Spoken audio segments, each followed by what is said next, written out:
Cues expert में आप सभी का स्वागत है। यह आरआरबी एनटीपीसी का 28वां सेट है। इससे पहले 27 सेट अपलोड किया जा चुका है, तो उन सेट को जाकर ज़रूर देखें और इसे भी पूरा देखें। इसमें कुल प्रश्नों की संख्या 25 है। तो हम आते हैं अपने पहले प्रश्न पर। पहला प्रश्न है, पुलित्जर पुरस्कार जो है किस क्षेत्र में योगदान को मान्यता देने के लिए दिया जाने वाला एक अंतर्राष्ट्रीय पुरस्कार है। तो इसका सही जवाब है वास्तुकला, यानी ऑप्शन नंबर डी इसका सही जवाब है। अगला प्रश्न है, निम्नलिखित में से किस मंदिर में हर साल अम्बुबासी मेला मनाया जाता है? तो अम्बुबासी जो मेला है आसाम में मनाया जाता है और यह कामाख्या मंदिर जो है कामाख्या मंदिर में मनाया जाता है, यानी ऑप्शन नंबर सी इसका सही जवाब है।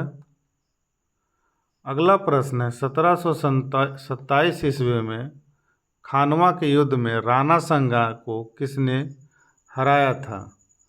तो 1727 ईस्वी में खानवा के युद्ध में बाबर ने हराया था, इसलिए ऑप्शन नंबर सी इसका सही जवाब है।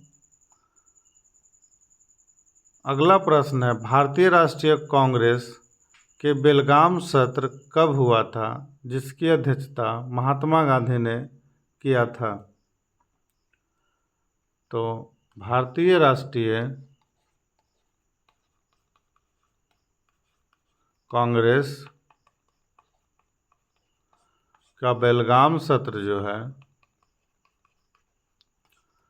1924 में हुआ था और इसकी अध्यक्षता महात्मा गांधी ने किया था, यानी ऑप्शन नंबर ए इसका सही जवाब है।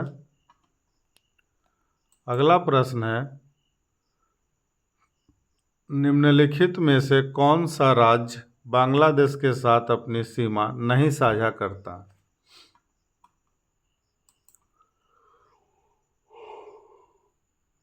तो इसका सही जवाब है मणिपुर, इसलिए ऑप्शन नंबर बी है। अगला प्रश्न है, 2011 के जनगणना के अनुसार भारत में निम्नलिखित में से किस राज्य की जनसंख्या घनत्व सबसे कम है? तो 2011 के जनगणना के अनुसार जो जनसंख्या घनत्व कम है, जनसंख्या घनत्व जो है वो कम वाला जो है कम है अरुणाचल प्रदेश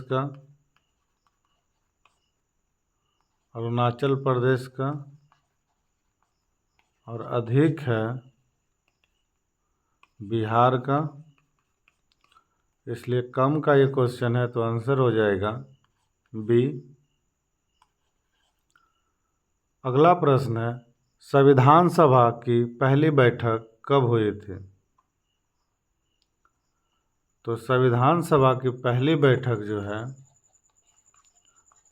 बैठक 9 दिसंबर 1946 को हुआ था, इसलिए ऑप्शन नंबर सी इसका सही जवाब है।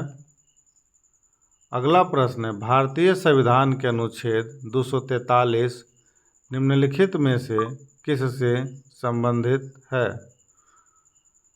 तो 243 अनुच्छेद जो है पंचायत से संबंधित है, इसलिए ऑप्शन नंबर सी इसका सही जवाब है। अगला प्रश्न है, जन प्रतिनिधित्व कानून कब पारित किया गया था? तो जन प्रतिनिधित्व कानून जो है 1951 में पारित हुआ था, इसलिए ऑप्शन नंबर 20 का सही जवाब है। अगला प्रश्न है, प्रतिचुंबकीय पदार्थ वे पदार्थ होते हैं जिनमें परमाणु चुंबकीय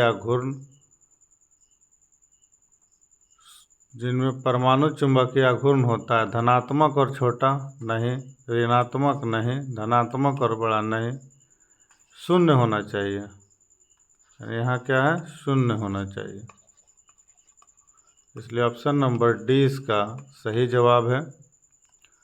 अगला प्रश्न है, निम्नलिखित में से कौन पश्चिम से बहने वाली नदी नहीं है? तो पश्चिम से बहने वाली नदी कौन सी नहीं है? तो साबरमती, ये पश्चिम में नहीं बहती है, पश्चिम में बहती है। कालिंदी भी पश्चिम है, धांधर भी है। ये बैतरनी है जो कि पश्चिम दिशा में नहीं बहती है, इसलिए ऑप्शन नंबर डी इसका सही जवाब है। अगला प्रश्न है, भारतीय आर्थिक सर्वेक्षण के मार्गदर्शन में तैयार किया जाता है। आर्थिक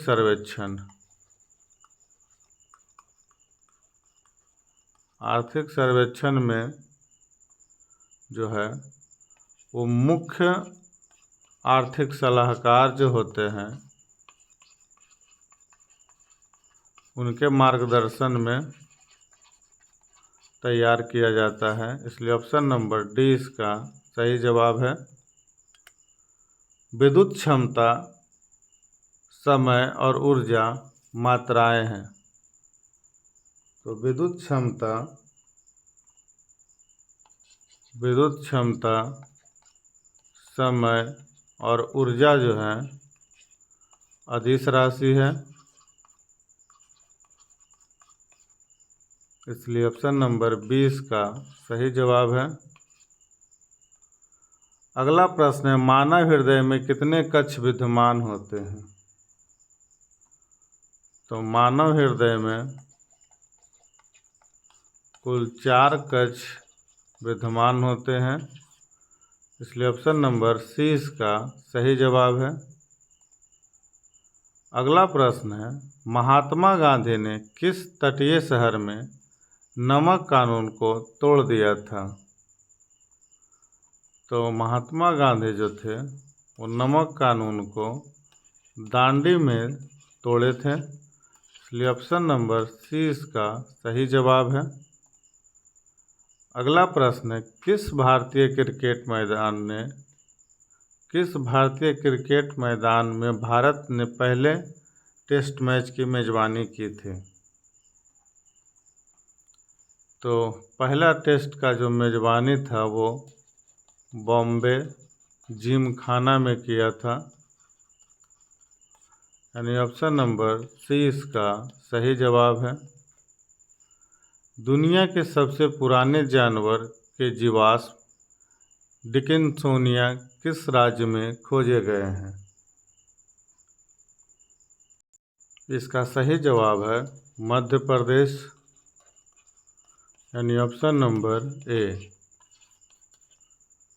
अगला प्रश्न है, सुपर 30 योजना का संबंध किस राज्य से है? तो सुपर 30 योजना का संबंध उत्तराखंड से है, इसलिए ऑप्शन नंबर 20 का सही जवाब है। अगला प्रश्न है, निम्नलिखित में से किस वर्ष ताइपिंग विद्रोह हुआ था? तो ताइपिंग विद्रोह जो है 1850 ईस्वी में हुआ था, इसलिए ऑप्शन नंबर 20 का सही जवाब है। अगला प्रश्न है, एलोरा में गुफाएं और रॉक कट मंदिर है किस धर्म से? तो यहाँ पर ये हिंदू का भी है, बौद्ध का भी है और जैन का भी है, इसलिए ऑप्शन नंबर डी इसका सही जवाब है। अगला प्रश्न है, निम्नलिखित में से किसने प्रसिद्ध अलाई दरवाज़ा बनवाया था? तो अलाई का जो दरवाज़ा है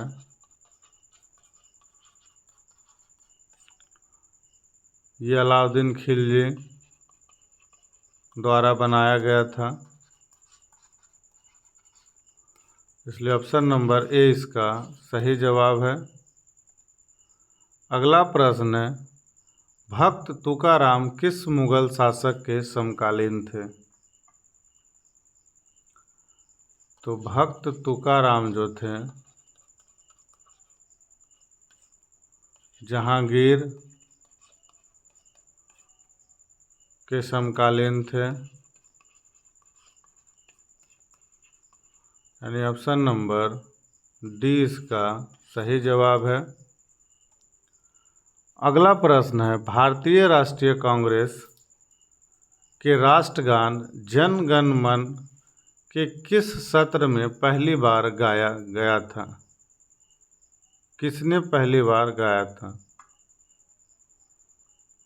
तो इसका सही जवाब है पंडित बिशन नारायण डार, यानी ऑप्शन नंबर डी। अगला प्रश्न है, भारत और चीन द्वारा पंचशील समझौते पर कब हस्ताक्षर किया गया? तो भारत और चीन पर जो है चीन द्वारा पंचशील समझौता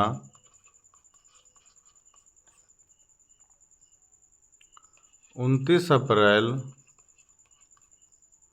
1954 पर हस्ताक्षर किया गया था, इसलिए ऑप्शन नंबर ए इसका सही जवाब है। अगला प्रश्न है, 1975 में कौन सा राज्य भारत का हिस्सा बना? तो 1975 में जो है सिक्किम भारत का हिस्सा बना, इसलिए ऑप्शन नंबर ए इसका सही जवाब है। यह था एनटीपीसी और आरआरबी के लिए कुल 25 प्रश्न जो आपके एग्ज़ाम में महत्वपूर्ण हो सकते हैं। तो वीडियो को जितना ज़्यादा हो लाइक करिए, शेयर करिए और चैनल को सब्सक्राइब करिए। वीडियो देखने के लिए धन्यवाद।